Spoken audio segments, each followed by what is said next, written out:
এক উত্তর এলাকার মুসলমান যুবক ভাই, মাইকের আওয়াজ যাদের কান পর্যন্ত যায় ভালো করে শুনে নাও। এবার আল্লাহর ফেরেশতারা আরো 1000 বছর পর্যন্ত জাহান্নামের আগুনকে জানায়, বলে জাহান্নামের আগুন এবার সাদা আকৃতি ধারণ করলো। আল্লাহ পাক ডাক দিয়া বলে, ফেরেশতার দল এখনই হবে না, আরো 1000 বছর পর্যন্ত জ্বালাও। আল্লাহ পাকের ফেরেশতাগুলা ডাক দিয়া বলে, আল্লাহ তোমার বান্দাগুলা এই জাহান্নামের আগুন কিন্তু আল্লাহ সহ্য করতে পারবে না। আল্লাহ জাহান্নামের আগুনের এত পাওয়ার, এ পর্দার অন্তরালের মা তোমাদেরকে বলি ভালো করে শুনে নাও। এরে যুবক ভাই, দিলটাকে একটু নরম করে দাও। আমি আমার মাদেরকে বলি একটু দিলের কান দিয়া শুনে। ও মা, আপনারা তো নবীদের মা, আপনারা তো উলামায়ে কেরামের মা, আপনারা তো হাফেজে কোরআনের মা। এই জন্য মাদেরকে বলি আপনারা একটু পরিবর্তন হয়ে যান, কারণ মারা যদি ভালো হয়ে যায়, ভালো মায়ের পেট থেকে আল্লাহ পাক রব্বুল আলামিন খাজা মাইনুদ্দিনের মতো সন্তানকে আল্লাহ পাক পাঠায়া দেন। জোরে কোন ঠিক কিনা? এ মুসলমান ইমানদার আল্লাহর গোলাম, শুধুমাত্র কেবলমাত্র হাদিস শুনলে হবে না, মাসালাও বের করতে হবে, মাসালাও বুঝতে হবে। দেখেন আপনার নবী, আমার নবী মুহাম্মদুর রাসূলুল্লাহ অন্য কোনো একটা কাজের মধ্যে তিনি যাইতেছিলেন, যখন প্রতিমধ্যে অসুস্থ ব্যক্তির কথা শুনলেন, আল্লাহর পয়গম্বর ওই কাজে না গিয়া অসুস্থ ব্যক্তির সেবা করার জন্য অসুস্থ ব্যক্তি ওই যুবকের বাড়ির দিকে রওনা হয়ে গেল। একটু জোর আওয়াজ দিয়ে মুসলমান বলা যায় না সুবহানাল্লাহ? এই জায়গার মধ্যে কথা বুঝতে হবে। অনেক হাজী সাহেব এমন আছে প্রত্যেক বছর বাইতুল্লাহ গিয়ে উমরা করে, প্রত্যেক বছর বাইতুল্লাহ গিয়ে লক্ষ টাকা খরচ করে, হজ করে, প্রতিবেশী না খেয়ে থাকে, টাকার অভাবে চিকিৎসা করতে পারে না। হাজী সাহেব জীবনে প্রতিবেশীর একদিনও খবর নেয় না। জোরে বলেন তো, এমন হাজীও সমাজের মধ্যে আছে না? না। ও হাজী সাহেব, তোমার হজ করা যেরকম জরুরি, তোমার পয়গম্বরের সুন্নাহ তো এটা নয়। পয়গম্বরের সুন্নাহ হলো সময় মতো যেটা সেটাই করা। অসুস্থ ব্যক্তির তুমি সেবা করতে পারবা না।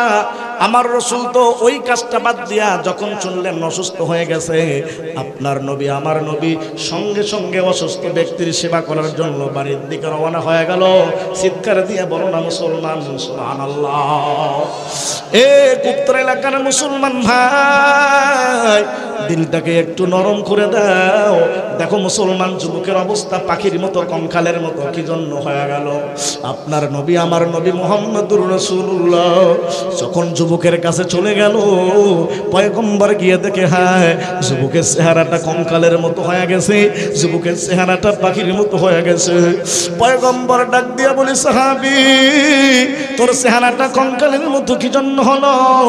ওই সাহাবী ডাক দিয়া বলে, পয়গম্বর আমি আল্লাহর কাছে একটা দোয়া করেছিলাম, ওই দোয়া করার পর থেকে আমার চেহারাটা কঙ্কালের মতো হয়ে গেল। ও পয়গম্বর, কেমন জানি দোয়াটা মনে হয় আল্লাহর দরবারে কবুল হয়ে গেছে। এই উত্তর এলাকার মুসলমান ভাই, মাইকের আওয়াজ যাদের কান পর্যন্ত যায়, মুসলমান কথাগুলা দিলের কান দিয়ে বোঝার চেষ্টা করো। যুবক তখন আল্লাহর পয়গম্বরকে বলে, হুজুর আমার কেমন জানি মনে হয় দোয়া কবুল হয়ে গেছে। আল্লাহর পয়গম্বর ডাক দিয়া বলে, যুবক তুমি আল্লাহর কাছে কি এমন দোয়া করেছো যেই দোয়ার কারণে তোমার চেহারাটা কঙ্কালের মতো হয়ে গেল? যুবক তখন ডাক দিয়া বলে, পয়গম্বর আমি আল্লাহর কাছে একটা দোয়া করেছিলাম, আল্লাহ পাককে ডাক দিয়া বলেছিলাম, আল্লাহ তোমার পয়গম্বরের জবান থেকে শুনেছি ওই জাহান্নামের আগুন বড় ভয়ঙ্কর। ও আল্লাহ, ওই জাহান্নামের আগুন আমি সহ্য করতে পারবো না। এই মুসলমান এলাকার যুবক ভাই, বৃদ্ধ বাবাজিরা, পদ্মার অন্তরালের মা, আল্লাহ পাক রব্বুল আলামিন জাহান্নামের আগুনকে 1000 বছর পর্যন্ত জ্বালাইলেন। 1000 বছর পর্যন্ত জাহান্নামের আগুন জ্বালানোর কারণে ইহমাররা, জাহান্নামের আগুন লাল বর্ণ ধারণ করলো। আল্লাহ পাক ডাক দিয়া বলে, ফেরেশতার দল জাহান্নামের আগুনকে তোরা আরো 1000 বছর পর্যন্ত জ্বালা। আল্লাহর ফেরেশতা ডাক দিয়া বলে, আল্লাহ 1000 বছর পর্যন্ত জাহান্নামের আগুনকে জ্বালানোর কারণে জাহান্নামের আগুনের যে তেজ পাওয়া আল্লাহ তোমার কোনো বান্দা কিন্তু সহ্য করতে পারবে না রে মালিক। আমার আল্লাহ ডাক দিয়া বলে, ও ফেরেশতারা, আমি আল্লাহর রহমত যত বড়, আমি আল্লাহর আযাব ও গজব তত বড়। আমি আবার যে সমস্ত বান্দাগুলোকে 50 বছর হায়াত দিলাম, 60 বছর হায়াত দিলাম, এর যুবক ভাই, জীবনটাকে তুমি হেলায় খেলায় নষ্ট করো না রে যুবক। তোমার মতো কত যুবক দেখো এরকম অল্প বয়সের মধ্যে মারা যাইতেছে। এর যুবক তুমি মনে করেছো মনে হয় তোমার হায়াত এখনো পর্যন্ত আছে, না, হায়াতের কোনো গ্যারান্টি নাই, যে কোনো সময় মরণের ডাক এসে যেতে পারে।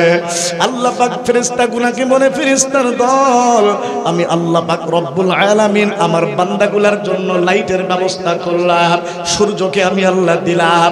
আমার সূর্য প্রত্যেকটা দিন আমার বান্দাগুলাকে লাইট দেয়, আলো দেয়। কোনোদিন আমি আল্লাহ তাআলা বিল চাইলাম না।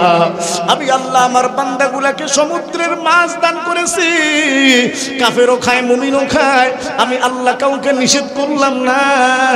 আমি আল্লাহ কত নিয়ামতগুলো আমার বান্দা বান্দিগুলাকে দিলাম, কিন্তু আমার গুনাহগার বান্দাগুলা আমি আল্লাহর নিয়ামত পাওয়ার পর যেহেতু আমার দিকে তারা ফিরে আসলো না, এই জন্য সামান্য আগুনের তাপ দিলে ওদেরকে হবে না, আরো তুমি 1000 বছর পর্যন্ত তোমরা জাহান্নামের আগুনকে জ্বালাও।